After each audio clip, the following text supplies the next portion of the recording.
You're listening to the Health and Happiness Podcast with Travis Kemper and Lauren Maxwell. Each episode, we share easy to implement strategies to improve your health, happiness, and overall quality of life. I'm not telling you it's going to be easy. I'm telling you it's going to be worth it. Art Williams. How's it going, Travis? It's good. I went skiing for the first time on Friday. And How was that? We had 9 inches of powder. And it turns out that deep powder is a completely different sport than like skiing on packed powder. Yeah. So I got my butt kicked, Lauren. Like I was dead. I fell a lot. I had an epic crash. I fell straight forward over top of my skis and I skid for like 4 feet on my face. Oh, wow. Yeah, it was awesome. That was one of like 20 crashes, but that was the most epic one. I really wish Julia got that on video. But that would have been a cool video to watch. Falling in powder is great though. It's so soft. It's so comfortable. Yeah, it just catches you. We talked about goals. We're recording this the day after Christmas, by the way. So the end of the year is not here. I hit one of my goals that I said I wasn't going to hit. I had modified my squat goal from 300 pounds times 8 to 150 pounds for single leg sit to stands times 8. Nice. And I did that on both legs on Thursday. Congratulations. Yeah. Probably didn't help my skiing.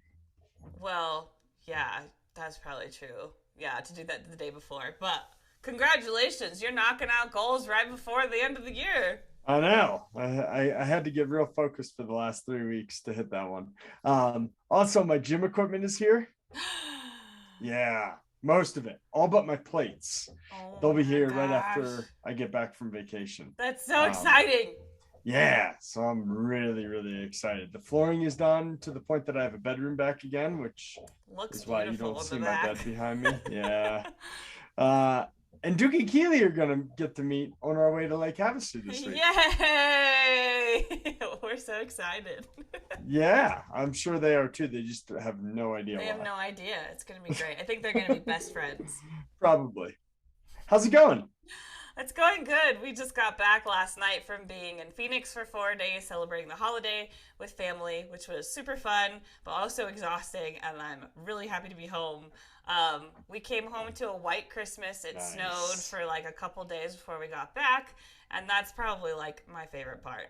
Flagstaff Christmases are so different than Phoenix Christmases. Like I've had both now for the last few years since we've lived here, but like I've only had Phoenix Christmases all growing up, and there's something different about like a white Christmas coming home to snow on the ground. It just feels so different. It's so beautiful. We had a white Christmas too, and we were in Phoenix for 2 years before we moved here for Christmas time, and it doesn't feel like Christmas. It doesn't feel right to be that warm. Yeah, it's just weird. I mean, like, that's all I knew growing up, so I really never had a second thought about it. Like, that was just, that's how it was. But ever since we moved to Flagstaff now, like, Phoenix Christmases just feel weird. It rained all Christmas, which was, like, nice, I guess, but I was like, it's like a desert. Like, it doesn't feel like Christmas. I don't know, whatever. So, coming home to snow and letting Keely play in it was, like, my favorite part. Nice. And like Travis mentioned, Keely and Duke get to meet this Tuesday, but also Lauren and Travis get to hang out, so yay! Yes, it'll be good to see you again. It's been a little while. Long time, yeah. So what are we going to talk about today, Travis? Different ways of training and the science behind them. Specifically, we're going to focus on strength training. Yes. So why strength training?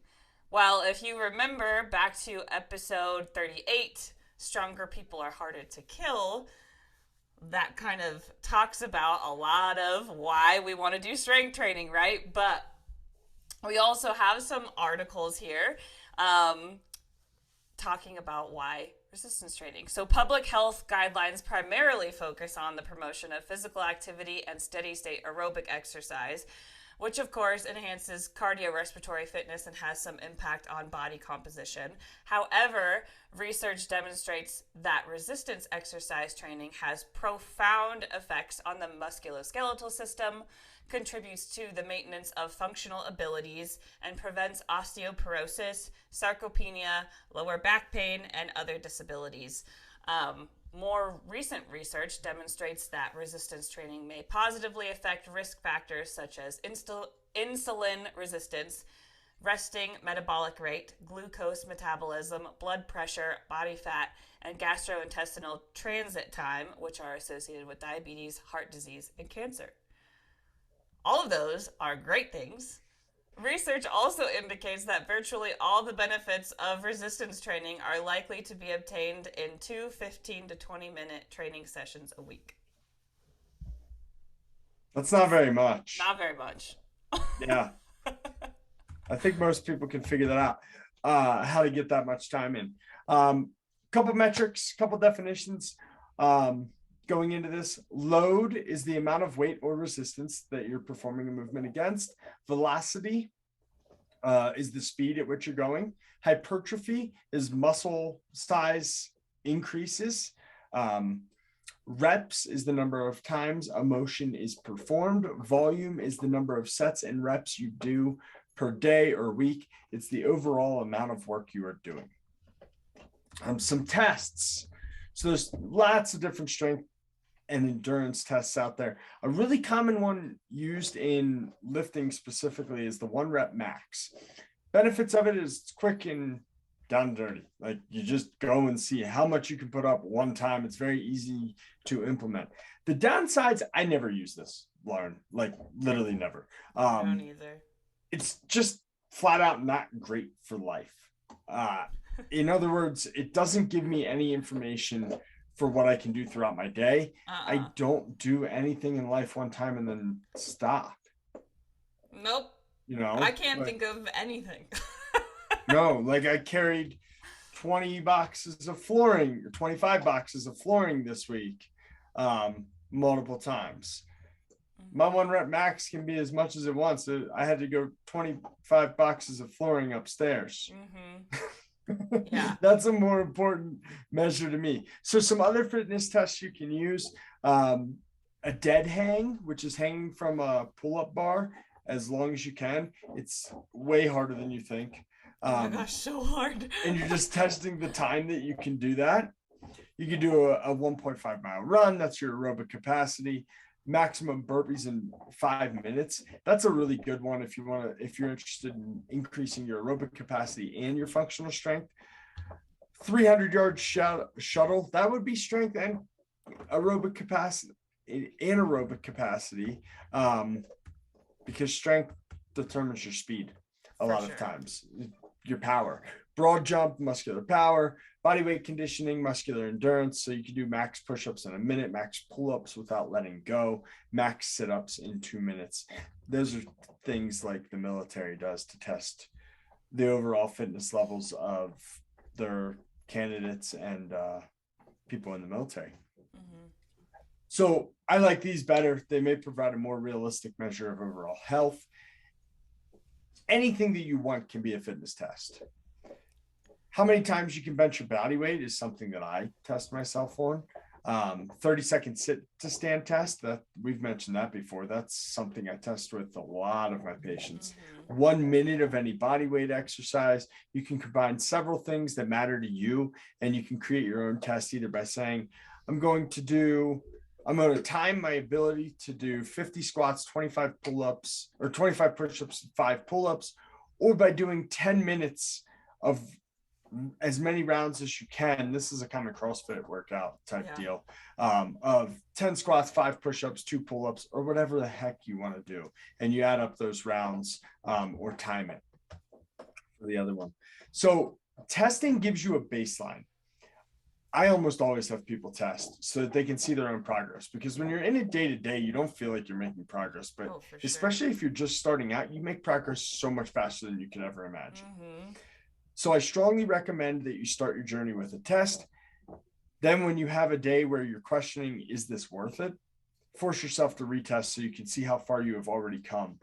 And then you can say, oh man, I guess it was worth it. Plus, if you do any of those tests, like 10 minutes of rounds of some sort of exercise, it's a workout by itself. It definitely is. Yeah. I love that you said that you can make anything a test, and like, because it's so true. And testing what's important to you, well, that's going to be the most accurate measure. Because, like, what's important to you is going to go into how you start exercising, right? So, like, that's going to be the best measure of, like, whether you're making progress in your exercise. Because if that's what's important to you, that's what you're going to work on. So, that's what's going to show you your progress. Seems redundant, but I thought that was a very important thing to say. Anyway, so we have some studies on low versus high load. We have a 2017 meta-analysis that compared changes in strength and hypertrophy between low versus high load resistance training protocols. They used 21 studies in their analysis, and they showed that gains in 1 rep max strength were significantly greater in favor of high versus low load training, whereas no significant differences were found for isometric strength between conditions. Changes in measures of muscle hypertrophy were similar between conditions. So the conclusion is basically that maximal strength benefits are obtained from the use of heavy loads, while muscle hypertrophy can be equally achieved across a spectrum of loading ranges.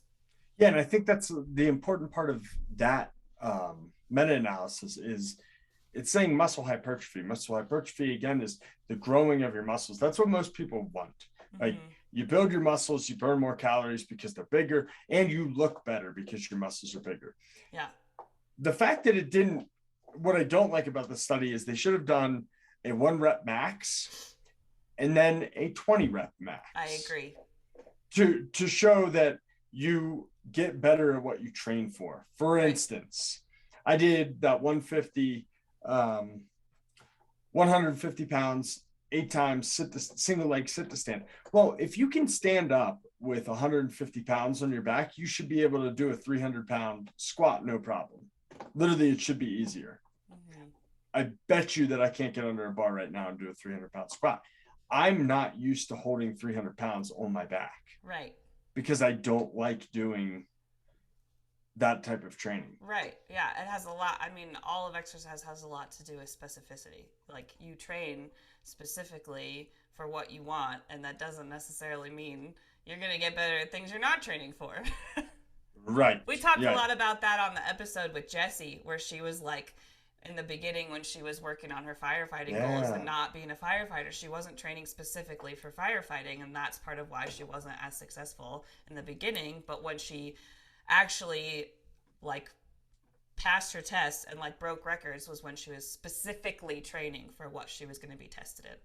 Right. And she was way too weak with her original training because she wasn't training strength at all, but her cardiovascular was incredible until you loaded her down with some weight, and then she was done. Yeah. So she found that out pretty quickly. So if you're interested in improving your 1 rep strength max, you need to train for low reps and high weights. If that's not what you're interested in, don't even test it because it's a waste of your time. Right. Find a different test, make a different test. All right. So training to failure versus non-failure. So for a long time, they've been saying you have to train to failure to get muscle hypertrophy. Lauren, I think we have said that on the podcast. I'm pretty sure too. I have. I'm sorry, everybody. I'm sorry, everybody. What's interesting is I only train to failure like 1 time per exercise. So if training to failure or per day. So if training to failure was the only thing that was worthwhile, I was wasting my time the rest of the time. Didn't even think about it. So in a 2021 meta-analysis, they looked at the effects of training to muscle failure or non-failure on muscle strength and hypertrophy. 15 studies were included. Moderating effect variables included training status, trained versus untrained, training volume, volume equated versus volume non-equated, body region, upper versus lower exercise selection, multi versus single joint exercises only for strength. and study design, independent versus dependent groups. So they had a lot of different variables in these 15 studies that they looked at. And what they found was that training to muscle failure does not seem to be required for gains in strength or muscle size. It also didn't produce detrimental effects, and they did find in the subgroup analysis for resistance trained individuals, as opposed to untrained people, that there was a significant effect of training to failure for muscle hypertrophy. So for me, for you, if you want to get hypertrophy, you need to train to failure. But for people just starting out, you don't. Right. My conclusion is basically, if you remember back to high school physics class, work equals force times distance. This study is suggesting that the amount of work you do in a physics definition is more important to achieve hypertrophy and strength as opposed to the biggest load. I personally trained to failure at least one time during each workout, like I said, and then the rest of my workout for each muscle group is mostly submax training. Mm-hmm. Yeah, this was interesting, this research. There was one for women specifically. So this was a 2019 study that looked at the effects of a 10-week resistance training to failure on neuromuscular adaptations in young women.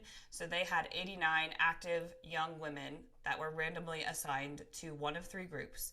The first being repetitions to failure, the second being repetitions not to failure with equalized volume, and the third being repetitions not to failure without equalized volume. The results indicated that there were significant increases in muscle strength after 5 and 10 weeks of training, but no significant differences between the groups. Additionally, muscular endurance increased as well after 5 and 10 weeks, but again, there were no differences between the groups. The conclusion was that the data suggests that short-term training of repetitions to failure do not result in additional overall neuromuscular improvements in young women, which is, I actually did not know that. Well, it's similar to what we just found. But well, yeah, I did not know any of this prior to us doing this research. Oh yeah, it's because you haven't lifted weights for long enough. you would have learned this stuff if you've been lifting weights since 12. That's probably very true. So again, what's cool about that study is man, they found that nothing mattered. All that mattered was lifting. Right. Yeah. Right. You just have to do reps. And you can go to failure or not failure. It doesn't matter what volume you do. Obviously it's got to be a little bit challenging, but sure. Yeah, that's a cool study. It was really interesting. The other good thing about not training to failure for listeners, if you train to failure, you get really sore in general. Mm-hmm. So if you are not used to lifting weights or anything physical, really, training to failure in the beginning is probably not a smart idea because you're going to get really sore from it. And then that's going to make you not want to do it. Yeah. Yeah. It can be pretty painful. So, Lauren, I found a study on, it's another review. It's 2021 review on plyometrics. Plyometrics would be like jumping. They compared plyometrics and resistance training on skeletal muscle hypertrophy. Now, I didn't fully understand this study because these 8 studies that were included thought that plyometrics weren't going to build bigger muscles. They actually thought that they were going to not produce whole muscle hypertrophy, as well as resistance training, which I thought was interesting because that is never what I've read. Yeah. But that's what all 8 of those studies thought, and they all proved themselves wrong. So what they found was that plyometric and resistance training produced similar effects on whole muscle hypertrophy for the muscle groups of the lower extremities in untrained or recreationally trained individuals over less than 12 weeks intervention periods, depending on the study. They did not find that combining plyometric and resistance exercise produced any additive effects. Lauren, I do plyometrics, I do resistance to failure. I mix everything up. Yesterday I went on a 3-mile run hike with the dog. I mix everything up because I want to be good. I want my body to be able to do whatever the heck I am doing on that day. Absolutely. I mean, you and I also train very different, but I combine this, like, the similar mix of things in my training too. Like, I have that same general goal of wanting my body to be able to do whatever I put it through that day. And so I do all of those things. So, Lauren, somebody is out there, or maybe multiple somebodies are out there saying, well, guys, this all sounds great, but I don't have time for this. Yeah, that somebody was me like 4 years ago. Actually, I just did my 4-year anniversary on the 21st. Congratulations. I'm working out. Anyway, so enough about that. There are plenty of people who say that. I was one of them. Lack of time is among the more commonly reported barriers when it comes to exercise. Travis found this really awesome 2021 review. All of this is like 2021, except for maybe a couple studies in 2017. But these are like pretty new research stuff coming out. Mm-hmm. Anyway, so this was a 2021 review that determined how strength training can be most effectively carried out in a time-efficient manner. And they did this by critically evaluating research on acute training variables, advanced training techniques, and the need for warming up and stretching. So based on all of this, like the articles that they reviewed, they came up with a most time-effective way of working out for people who don't have time. Strength training can be made more time efficient by prioritizing bilateral, so both sides of the body, multi-joint movements through a full range of motion with greater than or equal to 4 weekly sets per muscle group using 6 to 15 reps of loading. At a minimum, they recommended 1 leg pressing exercise, so like squats, 1 upper body pulling exercise, so like pull-ups, and 1 upper body pushing exercise, like a bench press, per training day. Supersets, drop sets, and rest pause training, which are like what they considered the more advanced training techniques, that can roughly half the training time compared to traditional training while maintaining training volume. They also recommended, if you really wanted to reduce your time in exercise, to restrict the warm-up to exercise-specific warm-ups and only prioritize stretching if the goal of training is to increase flexibility. I personally am not sure I would agree with the conclusion in regards to stretching and flexibility, because I think there are definitely benefits of training mobility in combination with resistance training. I mean, it does recommend, like, one of the things that this article stated was training in full range of motion, which I absolutely agree with. But what if you don't have the available full range of motion to complete an exercise that you're doing, or you're just like lacking mobility in general? Like, my husband is really, really tight in his hamstrings. That limits him from proper form for a lot of his exercises. So working on flexibility and mobility can enhance your ability and your effectiveness with resistance training. And this is honestly an area where I feel like a lot of people could benefit from, even for somebody who's considered super flexible like me, because moving within my available range with correct form during exercise has helped me tremendously. So I do a lot of like mobility exercises to specifically train for the exercises I want to work on with resistance. I agree. Yeah, for a number of reasons, but flexibility for me, as a very tight person that never touched his toes until he was 25, it changed the world for me once I figured out how to stretch and how to touch my toes. It changed the world for me. So I got stronger. I got more fit. I think there's huge benefits to it. Most of the research out there for stretching and strength is not very good, because it looks at, this could have changed, I haven't looked in a while. It mostly it doesn't look at what your flexibility is and how often you stretch. It looks at what happens to your 1 rep max before you stretch, or if you stretch before the workout, which it decreases is what happens. It doesn't seem to prevent injury, and it decreases your 1 rep max. So therefore, they say stretching is not good for bodybuilders and stuff. I don't agree at all. I don't agree with that either. I agree with you. But if you are that strapped on time and you can only knock out 10 to 15 minutes, 4 days a week, make sure you're going through the full range of motion. Yes, please. So, is it better to do compound versus focused training? Focused training being more like body part specific, like a bicep curl. It all depends on your goals. If you're looking for an efficient full body workout targeting specific muscle groups, will take forever. So if you're looking for a full body workout and you're going to work out your triceps, your biceps, your shoulders, your rear delts, your anterior delts, your lats, then you're going to go down to your legs and do your calves and your quads and your hamstrings and your glutes. It's going to take you forever.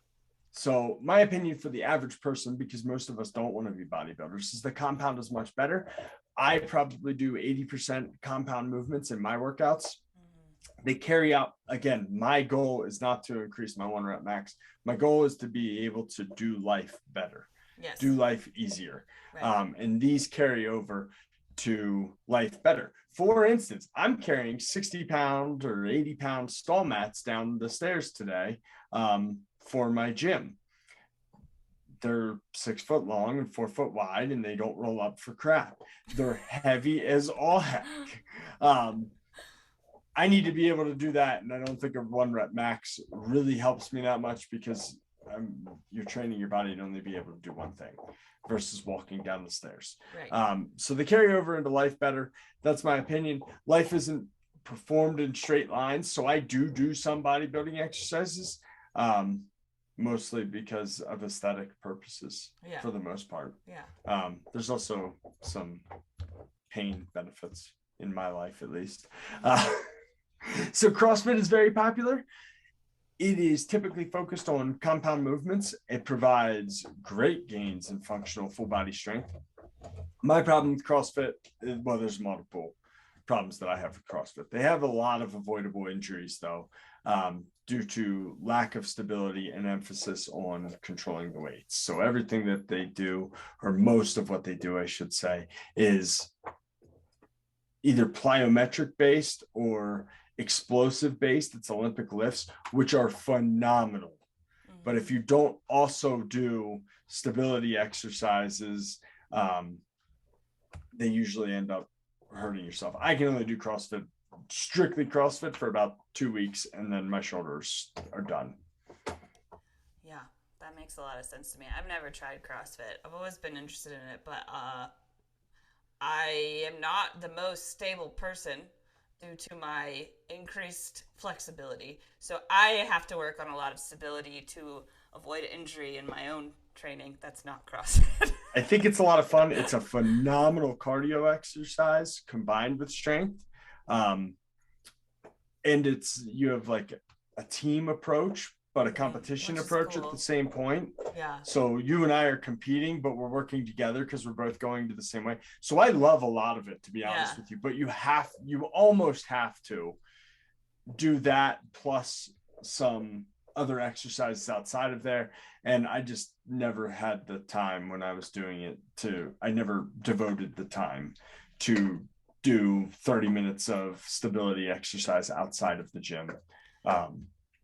So it just ended up getting me hurt. Yeah, which is no fun. Lauren, before you wrap this up, one thing I wanted to add, there is,